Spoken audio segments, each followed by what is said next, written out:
தமிழக அரசின் சிறந்த வழிகாட்டுதலின் பேரில் 3 கட்டங்களாக திருச்சிராப்பள்ளி மாவட்டத்தில் செயல்படுத்தப்பட்டு வருகிறது.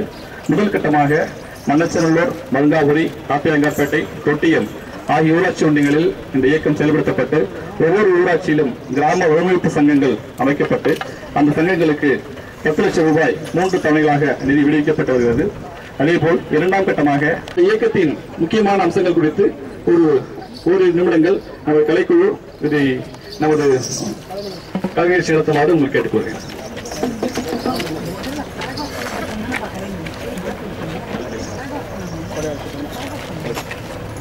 மாண்புமிகு அமைச்சர் அவர்கள் கலைக்குழுவை கொடியரசு துவக்கி வைத்த பின்பு நமது கலைக்குழுவர் இந்த